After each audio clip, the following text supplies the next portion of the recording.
So my name is Farbod Farshidian. I'm one of the co-organizer of this workshop, and I will talk about OCS2 toolbox here, which is an MPC toolbox we developed at ETH Zurich. I'm going to briefly discuss about it. Unlike Nicola, I'm not going to cover our fundamentals. I'm very happy that he covered them, because that now I have a little relief, because you can rely on those knowledge. And I'm here mostly going to talk about the software and how you can, what kind of problem you can solve and how you can implement your specific problem into OCS2 toolbox. Okay, during this talk, I'm going to talk about three main questions. First, why to choose OCS2? I mean, we have a short introduction on OCS2, what kind of solver it supports, and what kind of optimal control problem it can solve. Then we will move on to see that, okay, if you have an MPC problem, it means that you have some system, you have its dynamics, cost, and constraint, how you can set up an MPC loop on your real hardware or even in simulator. Then we move on to the last part. I'm going to talk about how OCS2 provides some tools to defining your optimal control problem. It means that how it helps you to define your cost and constraint, and it covers some of the commonly used component of this optimal control problem. And I'm going to introduce this idea of the URDF to optimal control. Okay, so we start with the first part. First of all, what is OCS2? So OCS2 stands for Optimal Control for Switch Systems. It's a C++ library for efficient MPC or trajectory optimization for high-dimensional systems. The system can be a switch system or it can be a regular system. It provides a unified interface to a couple of state-of-the-art optimal control solvers. And it also provides you with ROS interfaces, Python interfaces, auto differentiation and code generation through this CPPAD code gen library, and interfaces to high performance rigid body libraries such as Pinocchio that also Nicola talked about. It's also cache friendly. It means that it allows you to do the common computation on dynamics, kinematics, or any other computation in one place and share it with your cost and constraint and dynamics.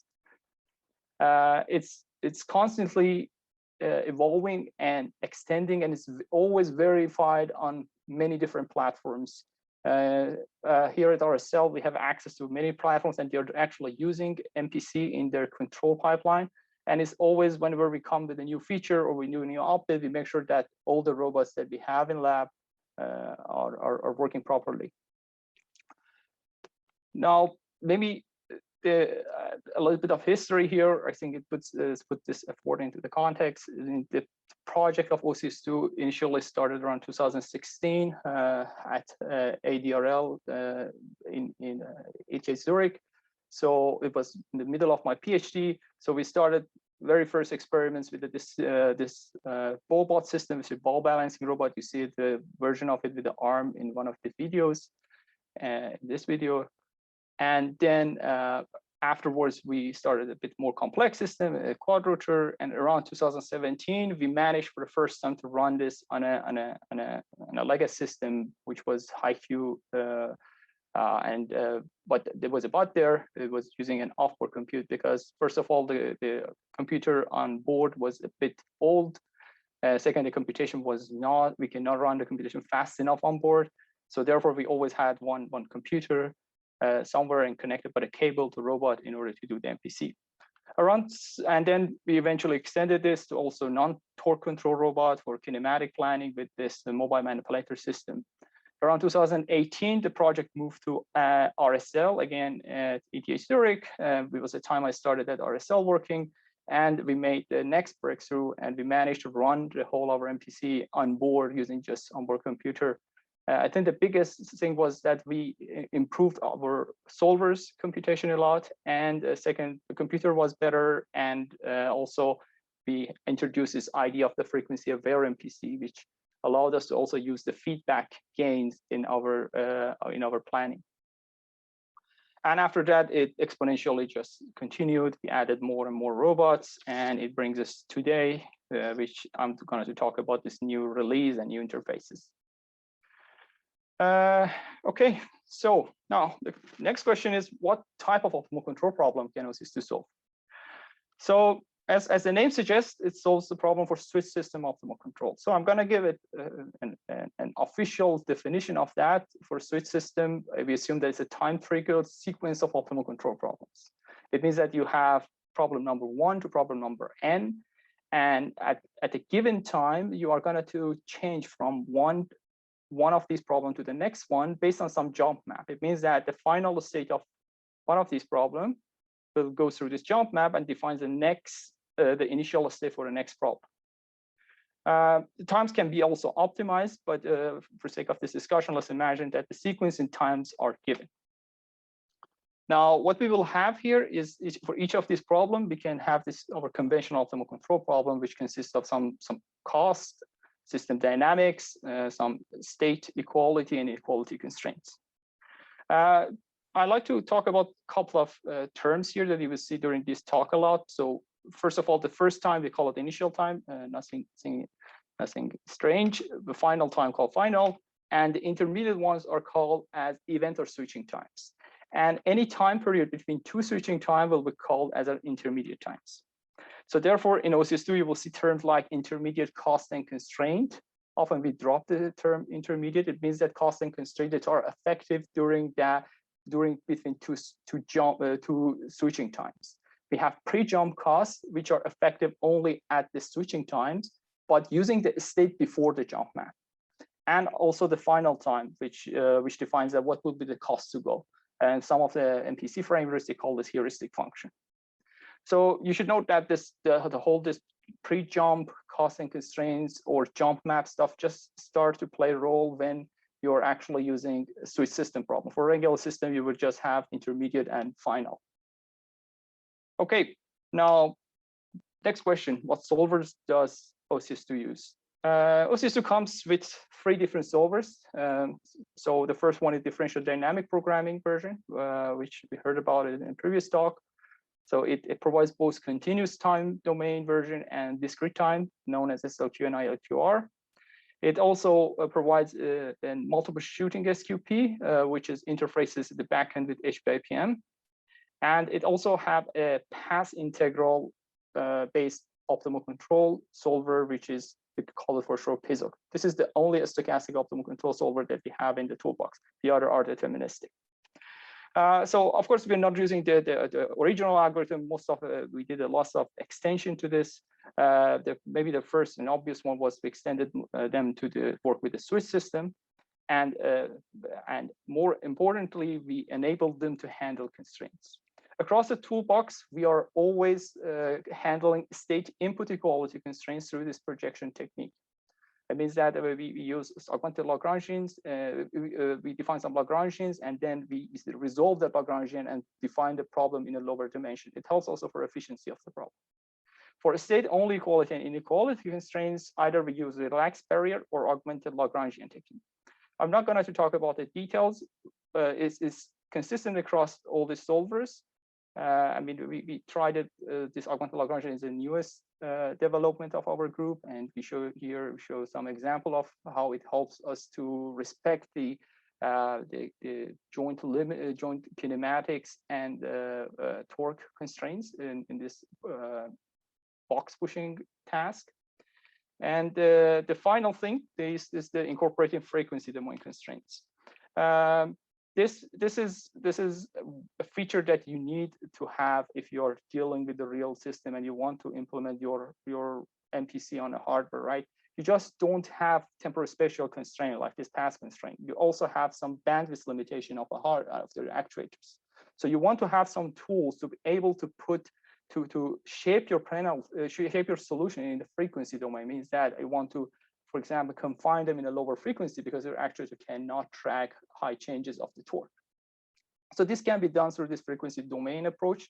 And the nice thing is once you define your original problem, you, by simple call of create a frequency shape problem, you can create another problem, which is having restructures or your dynamics, cost, and constraint in this area.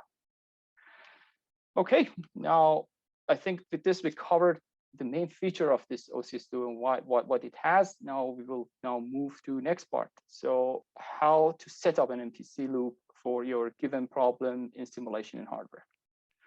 Okay, let's assume for now that somehow you drive your optimal control components. By that, I mean that it's a C++ code, right? You need to derive from our base classes, our base interface classes, and implement some of these virtual methods. So these components are dynamics, cost, and constraint terms, right? As you see here, for dynamics, you need to implement the compute flow map and its linearization. And if you have a switch system, you also need to implement compute jump map and also its linearization. But if you're having a regular system, you can ignore this part. Of course, implementing linearization by hand is not easy task. So that's why it also provides an automatic differentiation variant that you just need to implement the function evaluation. Means it's just a compute flow map or compute jump map, and its derivative are calculated through the solver internally. After that, it comes cost terms. So in general, cost can be just function of state or can be function of state and input. You need to implement both the value and its quadratic approximation. Again, you can rely on CPP, our auto differentiation, and just implement the function evaluation. And finally, it comes to the constraints. For constraints, you need to do the value and linear approximation or quadratic, depending on what order you want your constraint be approximated. Again, there's a CPP-AD version. Now, let's for now assume that you implemented your dynamics, cost, and constraint for your optimal control problem. Now you have these components. Now we will look into that, how we can set up an optimal control problem. So you need to take in general 3 steps. First, to set the optimal components to optimal control problem structure. Then you need to define, set and share a reference manager. And optionally, you might define, set and share some synchronization module. I will talk about these 2 components later. But let's start with the first one, which is, I think, more intuitive. But before that, I'd like to say that we often take this 3 steps in something named robot interface. It's like a boilerplate code that we just instantiate our optimal control problem and define the reference manager, right? This makes it easier later on if you want to again, define your optimal control problem, you just instantiate that class. So for all the problems you have in OCS2, you will have one interface, and you can see these 3 steps are taken there. Okay, now let's take a closer look. What is this optimal control problem? So optimal control problem consists of a couple of containers. So it has cost terms, soft constraint terms, and hard constraint terms, dynamics, and precomputation. So one by one, the cost terms, as I said, you will have cost for 3 different time instances: intermediate, pre-jump, and final one. As you see here, for intermediate, we have 2 containers. One is cost PTR and one is state cost PTR. Cost PTR is in general is a function of both state and input, while the state cost is just a function of state. Of course, nothing goes bad if you implement a state-only cost and set it to the cost one. It just is for efficiency reason that we separated them. And you can ignore it and just put all of them to the general. The second one is a soft constraint. If this is also, if you have set of constraint that you don't want to handle them as a hard constraint, as a restricted constraint, and you just want to have a soft constraint, such as you have some collisions, you don't want to, you want to have some buffer, and you softly just penalize them. So the soft constraints, again, like cost, is for 3 time instances: intermediate, pre-jump, and final. For an intermediate one, again, we separated state only and state input soft constraint. Now, the question should be asked here is how we should define a soft constraint. Actually, OCS2 provides helper classes, which is called state soft constraint or state input soft constraints. So in that you create a constraint term, you define your penalty function that you like, and you pass them to these classes, and they generate for you a soft constraint term. So OCS2 comes with a list of different penalties, but in general, you can implement your own penalty and use it. Separating for each constraint using different penalties is actually very useful, because you don't want you want to use different hyperparameters maybe for constraint, or even different type of penalty for each constraint. So this gives a lots of flexibility for your design. Now after that, it moves to the hard constraint. So for hard constraint, again, 3 times, intermediate, pre-jump, and final. We should notice that pre-jump and final are just state only, while intermediate one can be state input or state only dependent. As I mentioned before, since we are handling state input equality constraints through the projection technique, so you need to set them in a separate container.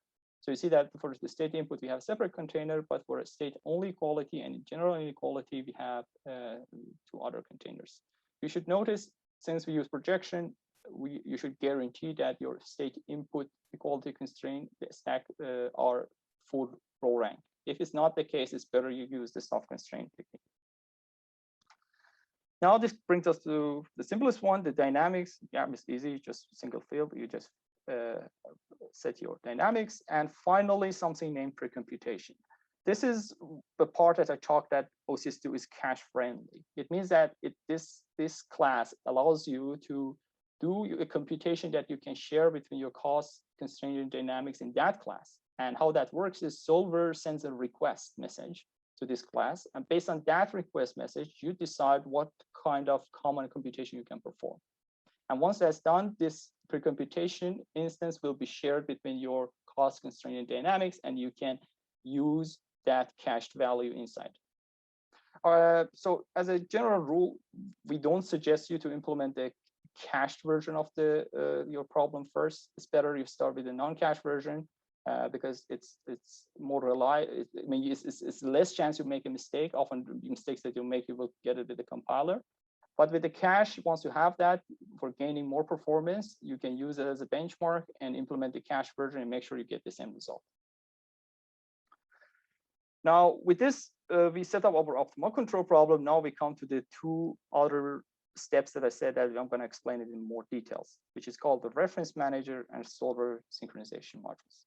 First of all, what are they and why they are needed, right? The reason behind it is more implementation from implementation point of view. So OCS2 solver creates a copy of your optimal control problem. Once you set your optimal control problem, the structure that we just discussed, to that, it creates a copy, actually many copies of it, because of the multi-threading structure that it has internally. So if during your task, you decided to update the parameter in it. For example, imagine that you have a user-defined target and you want to update that. This would not be possible because you don't have access to those copies. This inside is inside the solver. So to solve this issue, we introduced this concept of reference manager and solver synchronization module. So the reference manager and the solver synchronization module, one of them is used for user references, like the target trajectory you want to track, and also the mode schedule that we discussed before. And the synchronization module is more general for any other parameters. I don't know, hyperparameter for your adaptive control, or the map of the environment if you have a collision avoidance, or you want to walk over a rough terrain. So let me explain how this works. So the idea behind these modules are shared memory. So what you do, you create a shared memory of these synchronization modules, and you set this both to your solver and to your optimal control component. Since there's a single version of this, and this is shared between these, if now you decided to update the parameter inside these, you can easily just manipulate the parameter inside the synchronization module, and it nicely updates all the other components. You should notice that you cannot definitely in the middle of that change the parameter, because, for example, you could be in the middle of one iteration and you change, I don't know, the mass of the robot, and now the value is computed in one map and the other one calculated with a different mass. So to avoid that, actually synchronization modules take care of this synchronization part for you. They make sure that they just update those parameters at the right time.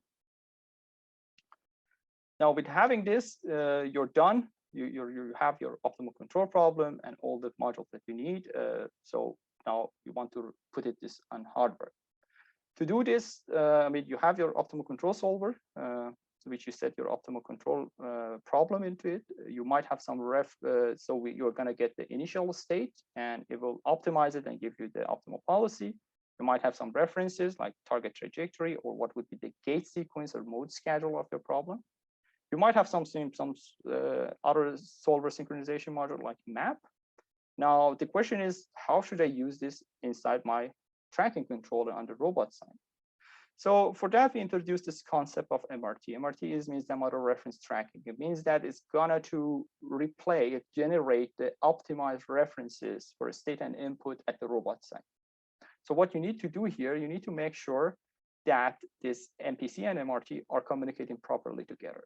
It means that MRT always updates MPC with the latest state measurement, and it reads safely from your optimal policy.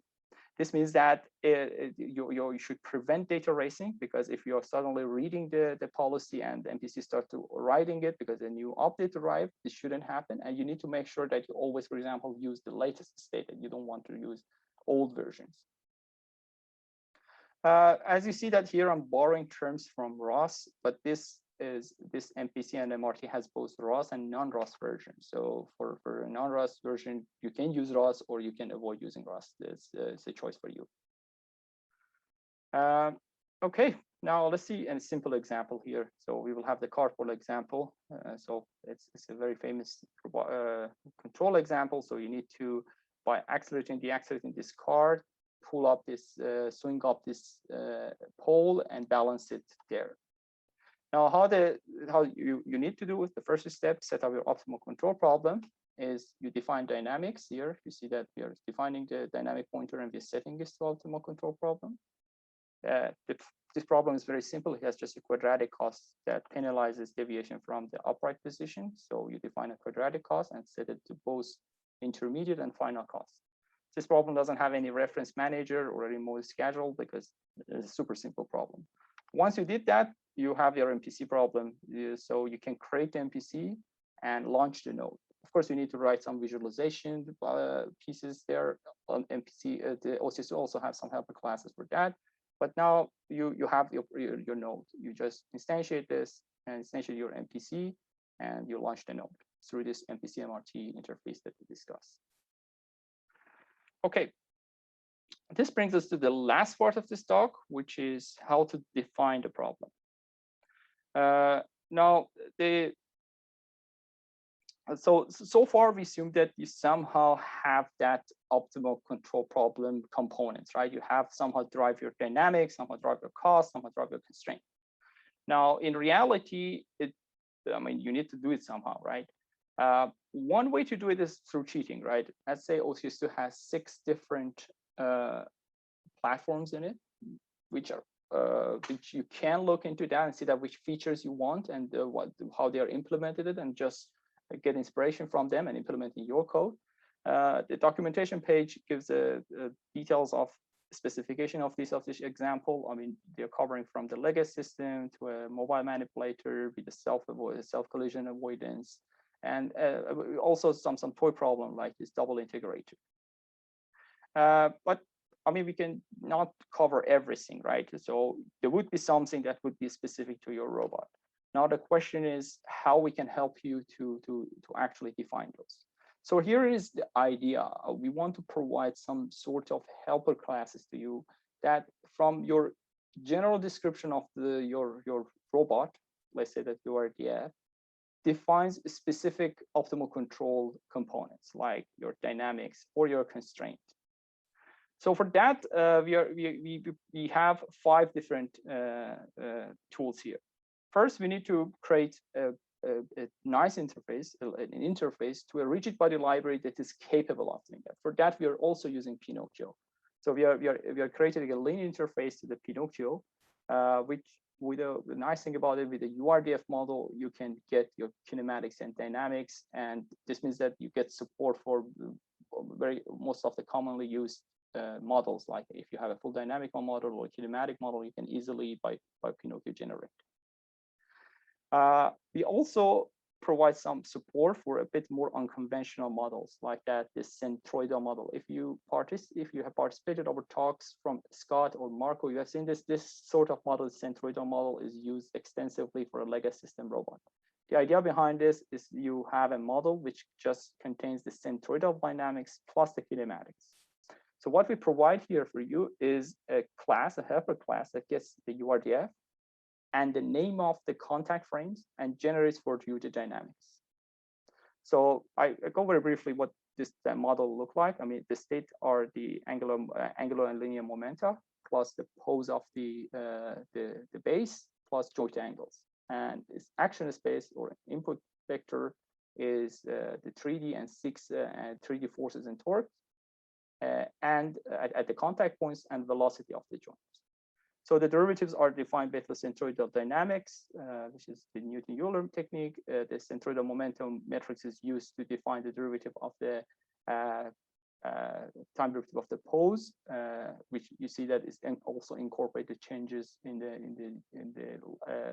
changes coming from the velocity of the limbs.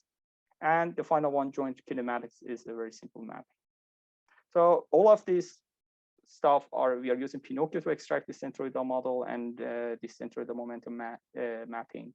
And we created some helper class for you by that with a single URDF, you can get this full model for your legacy system. Now, the third tool that we provide is kinematic interface. So in many robotic tasks, you often have the problem that you want to define some end-effector space cost, like tracking or end-effector constraint that your stance for shouldn't move on the ground. So that means that you need some sort of model to the end-effector that gives you, for example, its position or its velocity, or its orientation, and also its approximation, because for defining cost and constraint, you need that. So we do this with our kinematic interface, and we provide both analytical and auto differentiation version. And finally comes to this self-collision avoidance. This is one of the missing part in many robotic tasks that are using MPC, because often defining such a constraint are very difficult, and it's not straightforward. So since we have seen this problem happens in many different tasks, so we decided to create also a general interface that from a URDF model, it gives you a set of constraints for self-collision avoidance. How it works, it uses the URDF and its collision body information, primitive shape, and meshes. And it uses HPP, FCL, and Pinocchio library for proximity queries and calculating the Jacobian of this distance, shortest distance to a nearest collision body. And then OCS2 automatically defines for you a constraint term. So therefore, from the URDF, you get this self-collision avoidance constraint terms that you can set to your optimal control problem. Of course, for performance gain, you might want to prune your URDF. For example, for this animal C robot, for a base, we had many collision bodies for just the base, the torso of the robot. But in the end, what we did, we just simplified it with a box and two boxes and one cylinder, which helps a lot for calculation of this distance. Okay, now the final component is a collision free. This property is not yet public, but it will get public soon. Then, after self-collision avoidance, we want to also make sure that your robot does not collide with the environment. So for that, we are using an SDF map server that generates you the science distance field. And automatically from your URDF file, we decompose the robot into these spheres. And then we define constraint terms that avoids collision. So we have done this with different platforms. So we are now making this interface also general to get shipped with the next, very soon it will appear in our public repository. Now with this, I finished the part that the idea was coming from the URDF, the OCP. So in summary, we talked about this OCS2 as an efficient C++ MPC toolbox for switch systems. We talked about how to set up the optimal control problem by defining the optimal control problem structure and this reference manager and solver synchronized module. We also showed that how you can use this MPC MRT interfaces as a helper classes to close MPC loop on your real hardware or in simulation. And also we talked about this concept from URDF, you get optimal control component using Pinocchio interface, Centroidal Dynamic Model, and end-effector kinematics and self and environment collision. With that, I'd like to close, before closing my talk, I'd like to thank our developers team. So from left to right is Ruben Garandia. He is a PhD student in our group. Michael Spiller, a former software engineer in our group. Jan Karius, former PhD student, and newest member, Jean-Pierre Soleiman. And the last one is me, and which I'm also part of the developer team and also the manager of this project. With that, I'd like to thank you a lot for your kind attention, and I will be happy to take any question. Yeah, the lights here also shut down.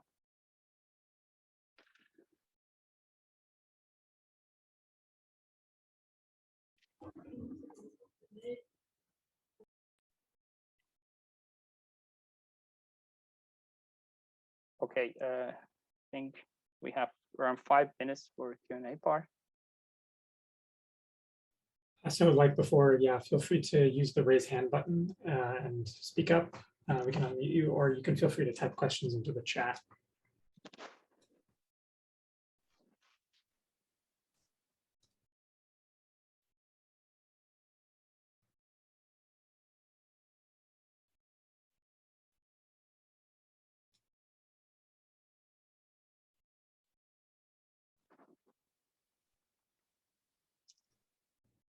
So I have a question for you, Farbod.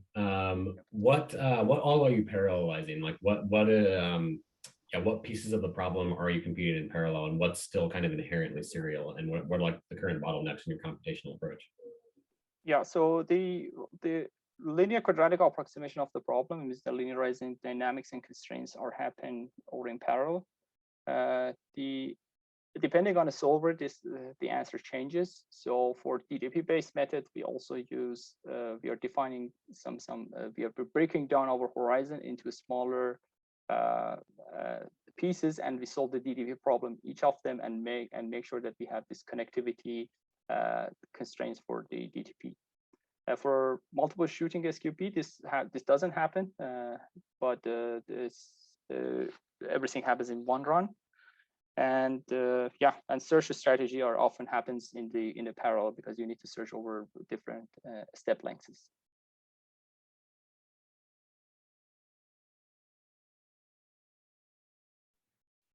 I have a question about the frequency dependent stuff, which I checked out a while ago, and this was it's a cool idea, and it's something that that I feel like is sort of there as a heuristic all the time in a lot of things we do. I'm wondering, like, formalizing this a little bit more is something I've been really interested in.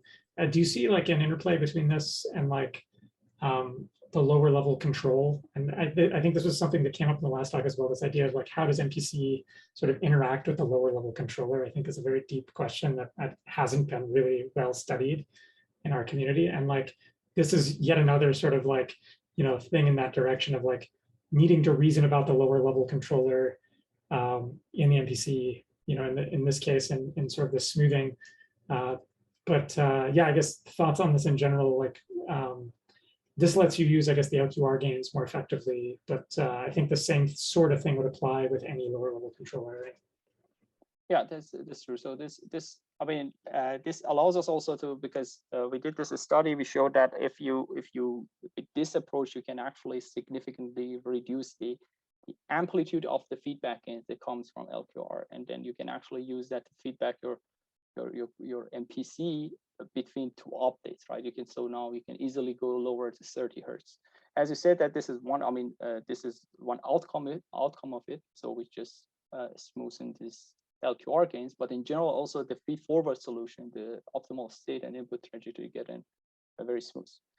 Yeah, I think that the main reason behind introducing is low-level tracking controller, right? You cannot track anything that we generate, and this comes from our understanding of how well our low-level controller works. We often just we look at the bandwidth of our controller and try to tune them more or less based on that values. But to say that sometimes it goes also the other way.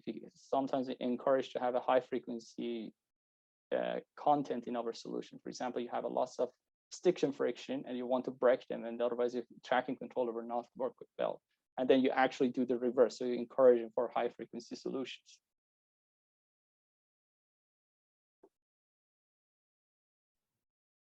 Yeah, thanks. Anybody else in the audience?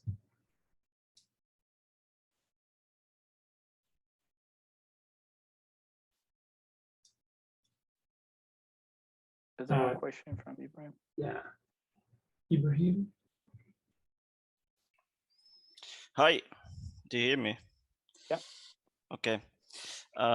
Thank you for the nice presentation. I have a question about the initialization of the solver. In general, like I'm a user of OCS2, and I don't quite fully understand how the MPC solver is initialized.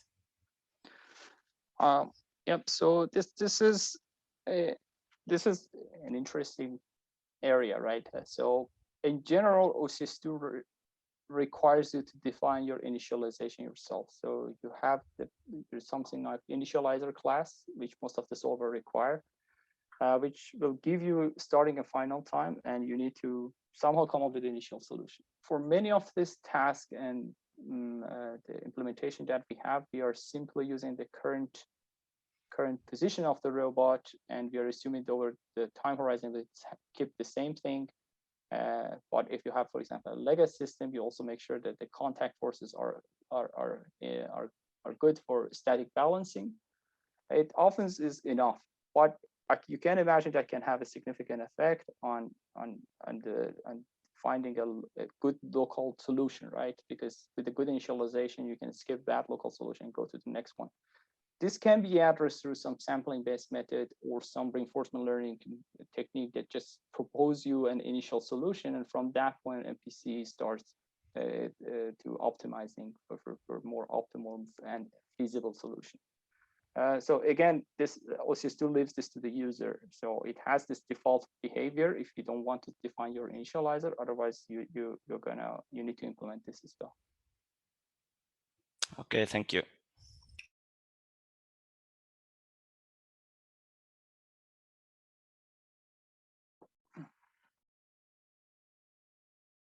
All right.